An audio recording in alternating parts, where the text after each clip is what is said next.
الحمد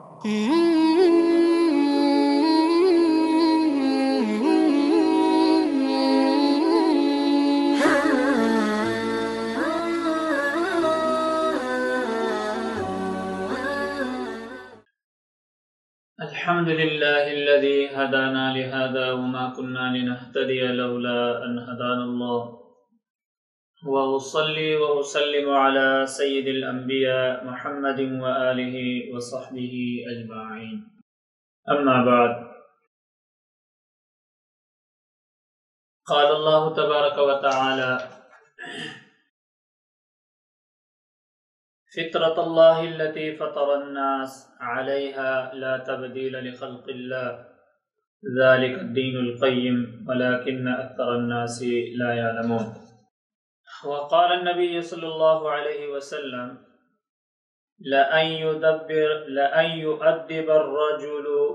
ولده خير من أن يتصدق ساعا وقال النبي صلى الله عليه وسلم ما نحل والد ولدا أفضل من أدب حسن وقال النبي صلى الله عليه وسلم علموا أولادكم وأهليكم الخير وأدبوهم أو كما قال صلی اللہ علیہ وسلم۔ معزز ناظرین گرامی، السلام علیکم ورحمۃ اللہ وبرکاتہ۔ حضرت صلی اللہ علیہ وسلم کا ارشاد ہے کل مولود یولد علی الفطرہ فأبواہ یہودانہ او ینصرانہ او یمجسانہ، کہ ہر بچہ جب پیدا ہوتا ہے تو بالکل پاک صاف ہوتا ہے ہر طرح کے عقیدے کی علائشوں سے، شرک سے، گناہ سے، اور ہر طرح کی روحانی جو گندگیاں ہیں اس سے بالکل پاک صاف ہوتا ہے اور فطرت پر پیدا ہوتا ہے۔ اور فطرت سے مراد توحید ہے اور ایمان ہے، کیونکہ توحید اور ایمان یہ فطرت کہلاتی ہیں۔ پھر کیا ہوتا ہے؟ پھر جب بچہ آہستہ آہستہ شعور کی طرف آتا ہے تو وہ اپنے نظروں کے سامنے اپنے والدین کا عمل دیکھتا ہے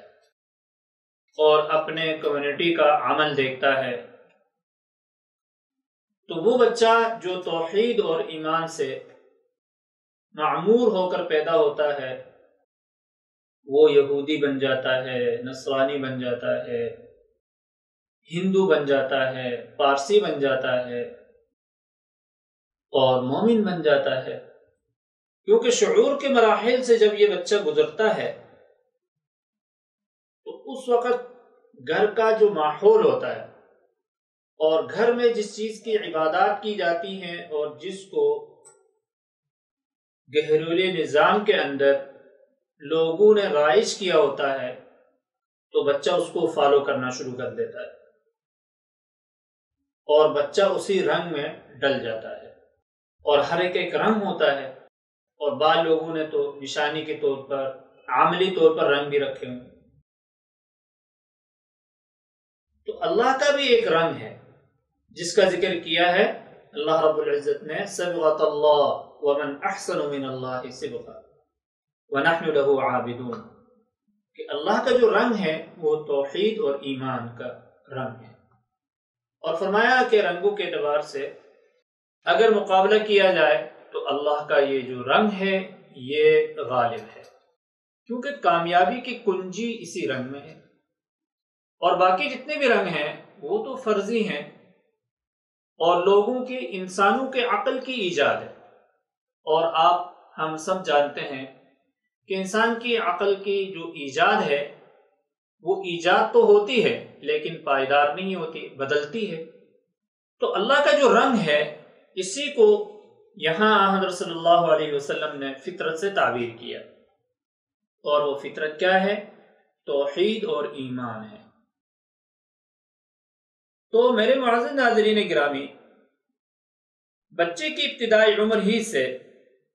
اسے تلقین و تادیب اور عادات کے ذریعے توحید خالص اور مکارم اخلاق، اسی طرح نفسیاتی فضائل اور شریعت کے شاندار آداب کا عادی بنانے چاہیے۔ اگر ہمیں دو وسائل، یعنی ہمارے بچوں کو دو وسائل شروع سے میسر آ جائیں تو وہ بچہ انتہائی باکمال ہو سکتا ہے۔ اور وہ دو جو بنیادی وسائل ہیں اس میں سے ایک ہے شاندار اسلامی تربیت، اور دوسرا جو وسیلہ ہے وہ ہے نیک اور اچھا ماحول۔ اگر ہمارے کسی بچے کو شروع ہی سے شاندار اسلامی تربیت میسر آ جائے اور نیک اور اچھا ماحول اس کو ملے تو یہ بچہ ہر لحاظ سے مکارم اخلاق کے چوٹی پر پہنچ جائے گا،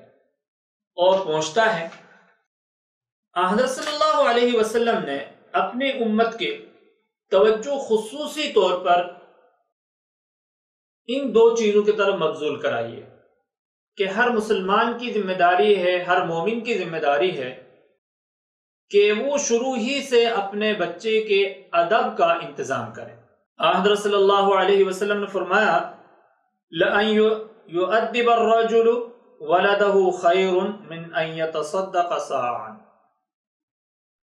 کہ ایک آدمی کا اپنے بچے کی تربیت پر توجہ دینے سے جتنا ثواب ملتا ہے اور اس کو اچھے آداب سکھلانے سے جتنا ثواب ملتا ہے، فرمایا کہ ایک من اناج صدقہ کرنے سے اتنا نہیں ملتا۔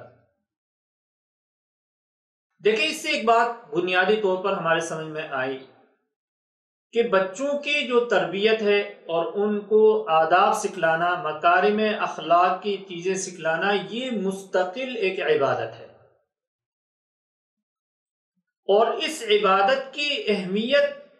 بعض موقعوں پر انفاق فی سبیل اللہ سے زیادہ ثواب کا باعث ہے۔ تو حضرت صلی اللہ علیہ وسلم نے کیا فرمایا کہ اپنے بچے کی تربیت کرنا اور اس کو آداب زندگی سکھانا، یہ صدقہ کرنے سے زیادہ بہترین چیز ہے ثواب کے اعتبار سے، اخروی ثواب کے اعتبار سے زیادہ بہترین چیز ہے۔ اور دوسری روایت میں حضرت صلی اللہ علیہ وسلم کے ارشاد ہے ما نحل والد ولدا افضل من ادب حسن، کہ والد کی جانب سے اولاد کے لیے بہترین عطیہ جو ہے وہ ادب ہے، بڑوں کا ادب، معاشرے کا ادب، استاذ کا ادب، احترام والے لوگوں کا ادب، مسلمان کا ادب، انسانیت کا ادب، اللہ کے مخلوق کا ادب۔ ہم اپنے بچوں کو بہت ساری قیمتی چیزیں عطیہ کے طور پر، ہبے کے طور پر، گفٹ کے طور پر دینا چاہتے ہیں، تو حضرت صلی اللہ علیہ وسلم نے ہمیں ایک معیار بتایا، فرمایا کہ اگر کوئی آدمی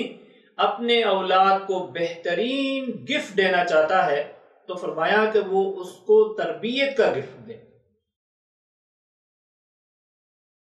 فرمایا کہ تربیت سے زیادہ بڑھ کر کوئی قیمتی عطیہ ایک باپ کا اپنے اولاد کے لیے نہیں ہو سکتا۔ تو ادب اتنی قیمتی چیز ہے، کیونکہ عام جو چیز ہم بطور گفٹ کے اپنے اولاد کو دیں گے تو استعمال کرنے کے بعد وہ پرانا ہو جائے گا، پرانا ہو گیا اس کے بعد وہ پھینک دے گا۔ تو والد نے، ماں نے، امی نے، ابو نے جس محبت سے اس کو دیا تھا تو وہ تو کچھ چند دن کے بعد کیا ہو جائے گی، جب پرانا ہو کے وہ ٹوٹ جائے گی تو اس کے ساتھ اس کا وجود بھی ختم ہو جائے گا۔ لیکن یہی ماں اور یہی باپ جب اپنے اولاد کو اسلامی شاندار اخلاق سے آراستہ کرے گا تو یہ کبھی بھی نہ پرانی ہوتی ہے اور نہ یہی مٹتی ہے۔ تو اس لیے حضرت صلی اللہ علیہ وسلم نے فرمایا کہ اپنے اولاد کو ادب سکھاؤ اور قیمتی چیز سمجھ کے سکھاؤ، اور یہی قیمتی چیز ہے حقیقی طور پر۔ اور دوسری ایک اور روایت میں ہے، آن صلی اللہ علیہ وسلم نے فرمایا علموا اولادکم واہلیکم الخیر وادبوہم، کہ اپنے بیوی بچوں کو خیر کی بات سکھاؤ۔ خیر کی بات کیا ہے؟ کہ اپنے پڑوس سے کیسے اخلاق سے بات کرنا ہے، ماں سے کیسے اخلاق سے بات کرنا ہے، اور اپنے مسلمان بھائی سے کیسے اخلاق سے پیش آنا ہے۔ آپ کے ملک کے رہنے والے جو ذمی لوگ ہیں، اہل ذمہ، جو دوسرے مذاہب کے لوگ ہیں، ان کے کیا حقوق ہیں، یہ ہے خیر کی چیزیں۔ اور خیر کی چیزیں یہی چیزیں ہوتی ہیں بانٹنے کی۔ تو آپ صلی اللہ علیہ وسلم فرمایا علموا اولادکم واہلکم الخیر وادبوہم، کہ خیر کی بات ان کو سکھاؤ، اور فرمایا کہ بھائی ان کو ادب کی تعلیم دو، ادب سکھلانے والی جو تعلیم ہے وہ تعلیم ان کو دو۔ اور حضرت صلی اللہ علیہ وسلم نے دوسری بات جو ہم نے کہی تھی دوسرے وسائل میں سے، کہ نیک ماحول کا ملنا۔ اب نیک ماحول میں جو وسائل ہمارے پاس ہیں وہ اچھے ادارے ہیں، اسکول ہے، مدرسہ ہے، مسجد ہے، اور نیک دوست ہیں، اور اچھی جماعتیں ہیں، نظریاتی جماعتیں ہیں کہ جو اسلامی نظریاتی جماعتیں کہلاتی ہیں۔ دوسرا وسیلہ یہ ہے، تو فرمایا کہ بھائی جماعتیں تو آپ کے ملک میں ہوں گی، آپ کے معاشرے میں ہوتی ہیں، تو ایسی جماعتوں سے اپنے بچوں کو بچانے کی کوشش کرو جو ان کی اخلاقی تربیت نہ کر سکتی ہوں، بلکہ ان کو اخلاقیات سے نکالتی ہوں۔ ایسے اداروں میں اپنے بچوں کو نہ بھیجو کہ جو ان کے اخلاق کو تباہ کرے۔ فرمایا کہ ایسی جماعت میں جانے نہ دو جو ان کے اخلاق کو برباد کرے۔ فرمایا کہ ایسے اداروں میں بھیجنے کی کوشش کرو جو تمہارے بچوں کے اخلاق کو سنواریں، جو نیکی کے کام میں تمہارے ہاتھ بٹائی کر سکیں، اور کل نیکی کے کام میں تمہارے بچے کو ایک بہترین جو نہ معاون بنا کے تمہیں دے سکے۔ حضرت صلی اللہ علیہ وسلم کا ارشاد ہے المرء علی دین خلیلہ فلینظر من یخاللہ، کہ ہمیشہ جو انسان ہوتا ہے یہ اپنے دوست سے متاثر ہوتا ہے۔ تو سب سے پہلے یہ دیکھیں کہ میرے اس دوست کا تعلق کہاں ہے، کس مذہب سے ہے، کس جماعت سے ہے، کس گروہ سے ہے۔ فرمایا کہ اگر توجہ نہیں دو گے، اگر غلط لوگوں کے ہاتھ تمہارا یہ بچہ چڑھ گیا، غلط دوستوں کے ہاتھ میں، تو فرمایا کہ تمہارا بچہ برباد ہو جائے گا۔ المرء علی دین خلیلہ فلینظر من یخالل، کہ اگر یہ دوستی کرنے کے لیے جا رہا ہے کسی کے ساتھ یا کسی جماعت میں شامل ہونے کے لیے جا رہا ہے، تو سب سے پہلے پرکھو کہ اس جماعت کا اپنا دینی معیار کیا ہے، ادب کے اعتبار سے وہ کس معیار میں ہے۔ فرمایا کہ اگر وہ معیار نہیں ہے تو وہاں اپنے بچے کو جانے نہ دو، ایسے دوستوں سے دوستی کرنے نہ دو کہ جن کا دینی اعتبار سے کوئی معیار نہ ہو۔ تو یہ دو وسائل اگر اللہ تعالی ہمیں دیں، ہمارے بچوں کو شروع سے میسر آ جائے، تو ہمارے بچے جو نا وہ اسلامی اخلاقی جو اقدار ہیں اس کی چوٹی تک پہنچ سکتے ہیں۔ تو کوشش کریں، ایک انسان کے ہاتھ میں کوشش کریں، ہم کوشش ہی کر سکتے ہیں، سمجھا سکتے ہیں، اور جب کوشش کریں گے، سمجھائیں گے، تو یاد رکھیے کہ آپ کی کوشش اور آپ کے جو سمجھانا ہے یہ ضائع نہیں ہوگا، ضائع نہیں ہوتا۔ اللہ تعالی ہم سب کو عمل کی توفیق نصیب فرمائے۔ السلام علیکم ورحمۃ اللہ وبرکاتہ۔